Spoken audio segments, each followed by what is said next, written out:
¿qué es lo que a mi juicio está causando más daño? La contratitis. Todo lo que tiene que ver con los contratos, con la forma de adjudicar los contratos, con el amiguismo, con la manera de utilizar los contratos para financiar en parte de la política y para financiar también en parte el interés económico de cada uno de los políticos. Eso hay que ver la manera de ponerle freno. Estamos trabajando en la revisión de varias alternativas sobre cómo podría mejorarse, fortalecerse el régimen de vigilancia y control sobre entidades sin ánimo de lucro para garantizar que dichas entidades no se vean involucradas con casos de corrupción, de lavado de activos, ni que sean utilizadas como fachada o como testaferros de partidos políticos o de candidatos que las utilizan para sacar adelante sus intereses económicos o sus intereses políticos. 1 de cada 2 municipios en el país con presunta transhumancia electoral. ¿Eso qué significa? Que este fenómeno se presenta en todos los departamentos. Por eso la corrupción es un fenómeno tan complejo, tan difícil de cuantificar, pero también es el tema, y como lo señalan varios estudios, es quizás uno de los temas, si no el más grave que tiene el país en este momento. Incluso hay algunas encuestas que señalan que los ciudadanos piensan que la corrupción es más grave incluso que la violencia. Por eso, porque el daño social es incalculable. Contravía. Porque desafortunadamente lo que vemos hoy por hoy es una pérdida de confianza sin precedentes por parte de la ciudadanía en las distintas instituciones del Estado, en el gobierno, en el Congreso, en la justicia y por supuesto en los partidos políticos. Si uno revisa las encuestas de los últimos 4 años, es preocupante la caída permanente de la confianza, los niveles de confianza de una sociedad en una institución, en una institucionalidad, determinan realmente el futuro de esa sociedad. Cuando nosotros estamos hablando de transhumancia electoral, estamos hablando de todo un proceso que termina generando una modificación de la voluntad de los ciudadanos que habitan un lugar sobre quién quieren que los gobierne. Obviamente, para poder movilizar ciudadanos de un municipio a otro se necesita una gran cantidad de recursos. Estos recursos, nadie va a decir, ningún candidato, campaña o negociante de las elecciones, los utiliza para trastear ciudadanos de un lugar a otro. Eso significa que la fuente de estos recursos normalmente es de origen ilegal o de dudosa procedencia. 2, que los recursos jamás son reportados a la autoridad electoral, por lo tanto se salen completamente de cualquier forma de control sobre la legalidad de los mismos. Y el destino termina siendo personas que han generado, que han visto en las elecciones y convierten en las elecciones en un gran mercado o un gran negocio de la voluntad de los ciudadanos. ¿Cuál es la transparencia que existe? Si efectivamente se reportan los valores reales, si las empresas le hacen seguimiento a esos recursos y sobre todo si no están pidiendo favores a cambio de esa financiación, como digo, en temas de contratos, en temas de nombramientos, porque es que un secretario de obras de un municipio, amigo del contratista que financió, ya genera ciertas sospechas, ¿no? Entonces ahí también muchas veces lo que estamos viendo es que los contratistas acaban con familiares en la administración pública de los municipios que han financiado y eso no es sano.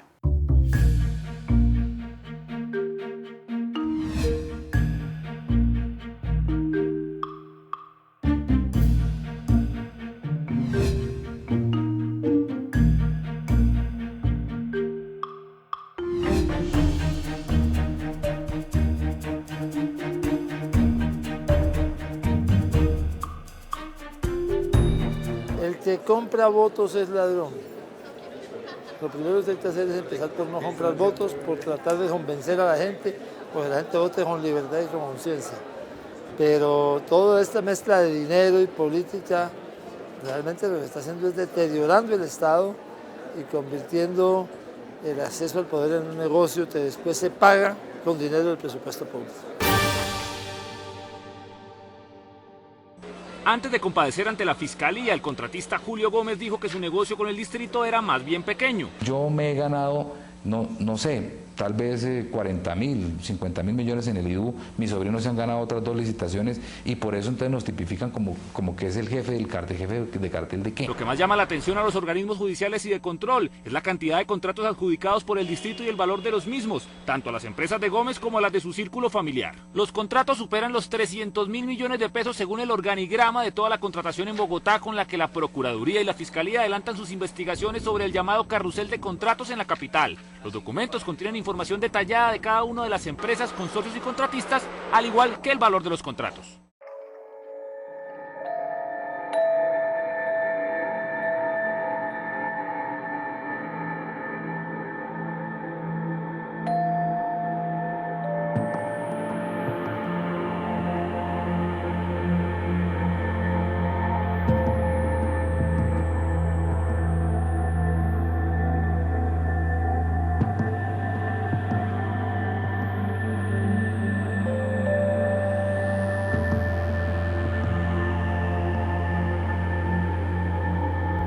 Mientras veamos los grandes corruptores de la ciudad de Bogotá haciendo fiestas y festines en la picota sin que les pase nada, si es que están en la picota y no están libres todavía, pues el ciudadano empieza a decir, si los demás lo hacen, yo por qué no lo hago, para qué denuncio si no va a pasar nada. Los partidos, la Fiscalía, las instituciones de control y la Procuraduría no estamos haciendo lo suficiente. Creo que ponernos a echarle pañete a esto es algo que no debemos aceptar. Hay simplemente, yo diría que en la mayoría de los municipios y en muchos departamentos lo que está funcionando es que unos financistas privados le dan dinero a los candidatos y después reciben los contratos. La ley permite que hasta ciertos días, unos días antes de las elecciones, ese es el plazo para reportar. Pero aquí hay un debate entre lo que dice la ley y lo que es legítimo.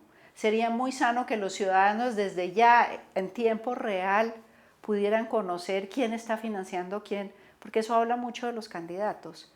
No porque haya mala intención, pero puede ser interesante para tomar una decisión más informada, que los ciudadanos sepan quién está financiando a quién.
Hay que afinar la mirada, la observación, la exigencia de cuentas. Nosotros como ciudadanos tenemos todo el derecho de pedirle cuentas a los que son elegidos, a que nos digan quién los financió, y el Estado tiene la obligación de constatar que efectivamente esa información es veraz. Quiero hacer referencia al problema que tenemos con el sector privado. El sector privado tiene todo que ver con el problema de la corrupción pública en Colombia. Yo creo que este no es un problema de Bogotá o de Medellín o de Cali, es un tema general en general para el país. No debería ser, efectivamente no debería ser, porque no se trata de si el contratista individualmente se beneficia, él como empresario, sino si la ciudad se beneficia. Este no es un tema de beneficios personales, y eso es lo que tenemos que ver. Cuando la financiación está orientada por los intereses personales de los financiadores, pues ahí es donde se empieza a desvirtuar ese derecho legítimo que tienen los empresarios y que tiene el sector privado y los ciudadanos del común de financiar campañas. El sector privado es el que al final recibe los contratos. El sector privado en numerosas ocasiones es el actor a través del cual se canalizan los recursos que terminan llegando a las manos de las personas que facilitaron una determinada contratación estatal. Y lo que sentimos es que todavía hay un insuficiente involucramiento por parte del sector privado en adoptar normas de cumplimiento, de prevención de riesgo de corrupción, de prevención de lavado de activos, de control a las donaciones que hacen a candidatos a cargos de elección popular que terminan extorsionándolos o que terminan siendo parte de este proceso de perpetuación del sistema que desafortunadamente opera en tantas regiones del país. No sé, a mí por qué se me ocurre que de pronto tiene que ver algo con zonas francas, o en otros municipios donde nos estamos jugando son terrenos para construcciones de unas viviendas y necesitamos modificar el plan de ordenamiento territorial para poder extender al infinito la ciudad de Bogotá. No sé, se me ocurren en esas perversidades que uno piensa. Muchas veces cuando uno revisa el proceso de la presentación, elaboración y aprobación de los POT, uno a primera vista no observa ninguna irregularidad y todo está dentro de la ley, los términos de tiempo que establece la ley, el número de debates en el consejo que establece la ley, el texto mismo responde a los requerimientos de la ley y salen aprobados sin problemas aparentemente legales. Pero empieza uno a mirar a quién beneficia el cambio del POT. Cuando un terreno agrícola pasa a ser un terreno comercial, ¿a quién beneficia eso? A los propietarios de los terrenos. ¿Quiénes son esos propietarios? ¿Financiaron campañas o no? ¿Qué intereses tienen? ¿Qué intereses tiene el candidato o el elegido con los dueños de esos terrenos que está recibiendo a cambio? Entonces, no solo el tema de la contratación, aquí también, por ejemplo, quién va a elegir a los concejales, quién financia a los concejales, a eso me refiero, y cómo van a tomar decisiones ellos, si las van a tomar en beneficio de la ciudad o de los intereses particulares de quienes los financian. Y yo creo que si no hay un acuerdo entre los partidos, las instituciones de control, la fiscalía y la opinión pública, esto se está repitiendo en estas elecciones. De manera que no nos echemos a y lo digo además porque ahí están todos los partidos metidos, incluido el que yo estoy, para que hablemos claro. El alcalde de Cúcuta, que tiene 1.1, es del Partido Verde. Y cuando discutimos si le debíamos o no dar el aval al candidato que es como el sucesor, perdimos 8 votos contra 6 y le dimos el aval. Me parece una vergüenza para nosotros que estamos combatiendo la corrupción después de que es tal vez de las capitales importantes la que menos participan en las licitaciones. Hasta tanto los directores de los partidos políticos no tengan que responder ellos directamente con sanciones políticas y sociales y eventualmente con otro tipo de sanciones, y eso habría que pensarlo, pero creo que puede ser una medida muy eficaz. Difícilmente esa situación va a cambiar. La política se convirtió también en no solo en un modo de vida, porque es legítimo que sea un modo de vida. Quien es político se dedica a la política permanentemente, no ocasionalmente, pero sí en una manera de enriquecimiento, en una manera de lucro, y eso es totalmente inaceptable. Y por esa razón se dan casos como lo que comentaba acá el decano, de encontrarse uno hoy por hoy en las elecciones para el próximo mes de octubre, que hay sitios en donde esto es como si fuera una monarquía, pero resulta que estamos en una democracia, donde hay familias que son las dueñas del poder y han sido las dueñas del poder, y el poder gira alrededor de ellas, de sus negocios, de sus familiares, y se van sucediendo los unos a los otros, pero son sitios donde uno ve que la pobreza se mantiene, que el atraso social permanece, que no hay desarrollo económico, que no hay verdaderas posibilidades de empleo, ni de emprendimiento, ni de educación.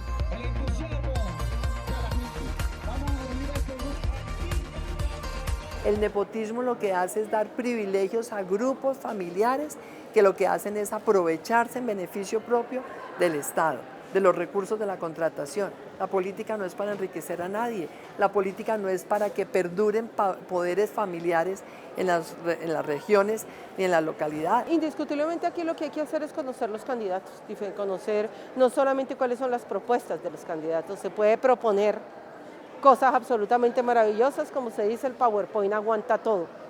¿De dónde vienen? ¿Qué han hecho? ¿Cuál es su hoja de vida? ¿A quiénes han acompañado en la construcción de su vida política? ¿A quiénes han apoyado? ¿Cuál es la experiencia que tienen y cuál es la vocación, cómo se ha traducido la vocación del servicio público a lo largo de su experiencia laboral?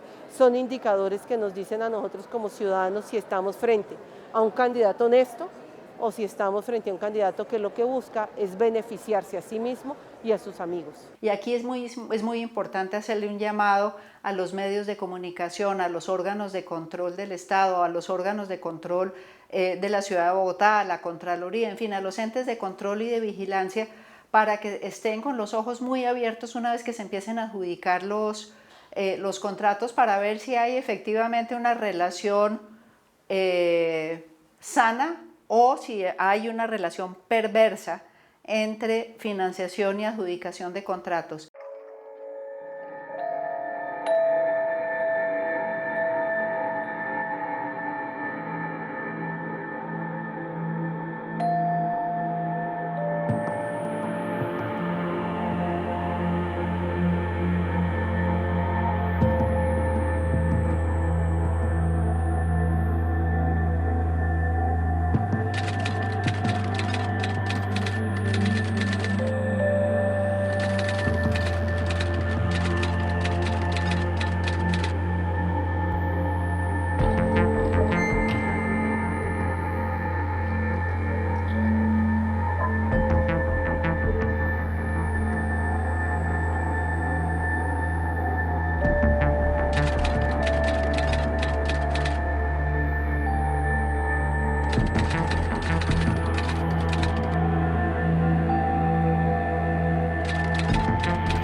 No me cabe duda que Germán Vargas Lleras es un político tradicional que usa los métodos de la política tradicional.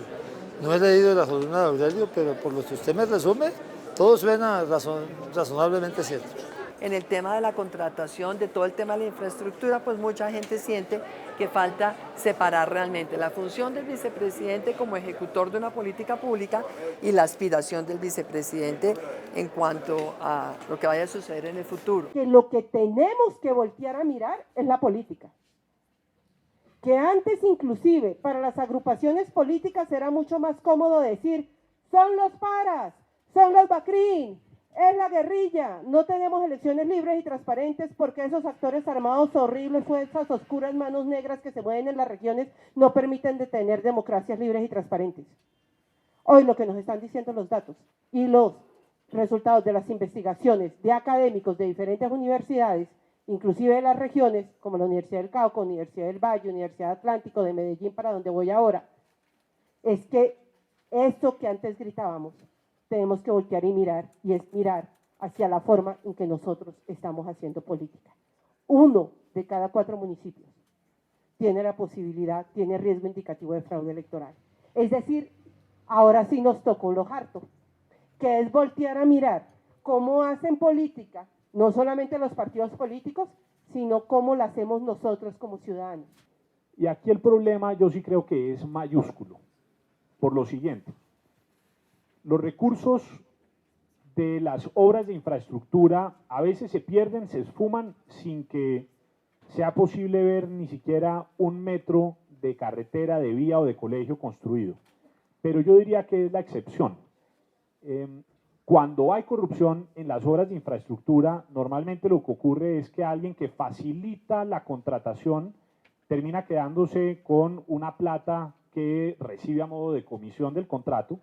La obra se ejecuta, muchas veces se ejecuta sin el cumplimiento de los requisitos técnicos que estaban diseñados o que estaban incluidos en el pliego de condiciones. Por eso a veces las obras se dañan, se rompen, pierden su vida útil antes de tiempo. Pero la obra al final, la mayoría de oportunidades o de casos queda ahí.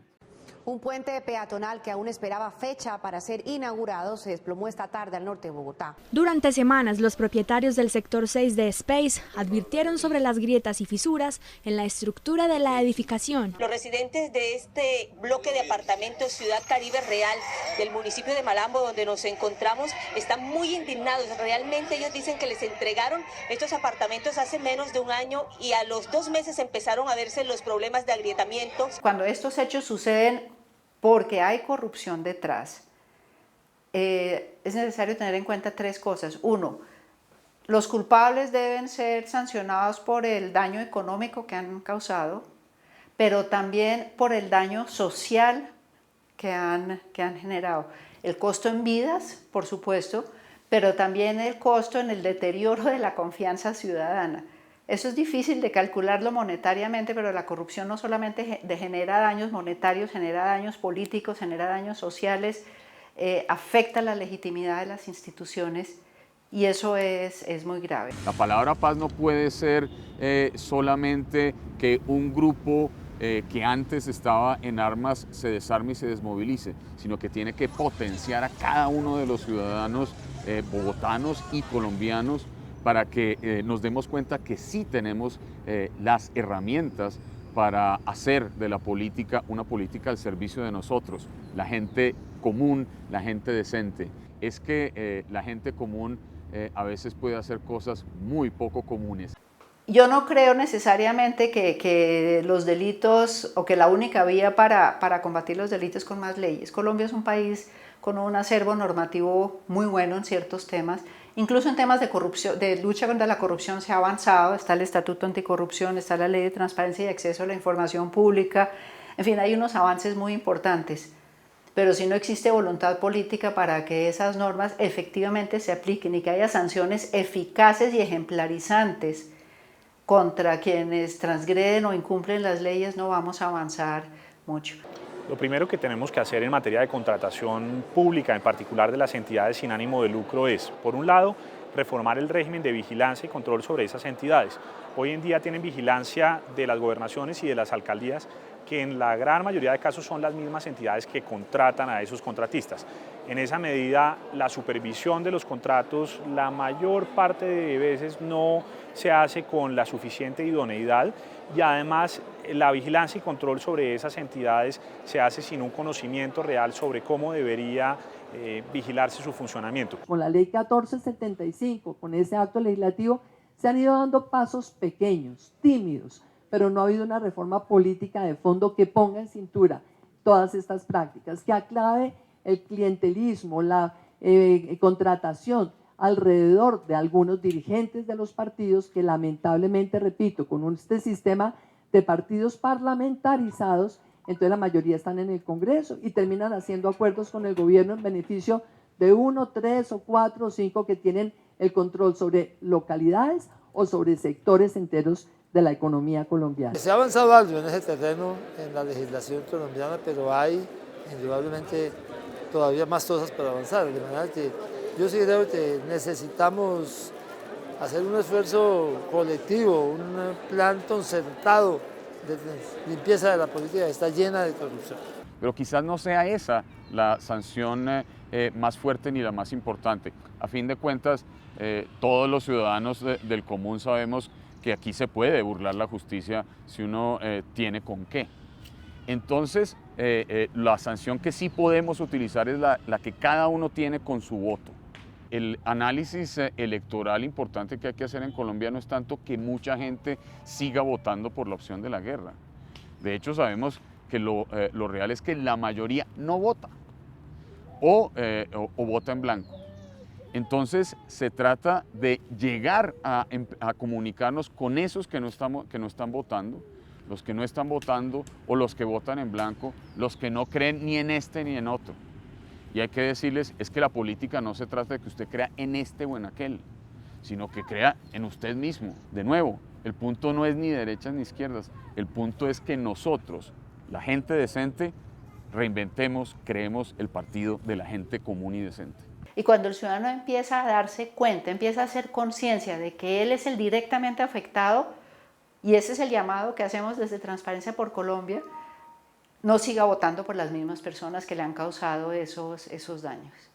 Porque es que el problema es que vemos en estas elecciones candidatos con unos vínculos evidentes con sectores que han sido vinculados a actividades de corrupción, actividades criminales, a minería ilegal, pero la gente sigue votando por ellos. Lo cierto es que si la conciencia colectiva de este país no se involucra con ese proceso de cambio, la capacidad que tenemos de lograr transformar el sistema político es infinitamente limitada. Solamente a través de la transformación de la conciencia colectiva, creo yo, que va a ser posible lograr esos cambios de fondo que el país necesita. Contravía.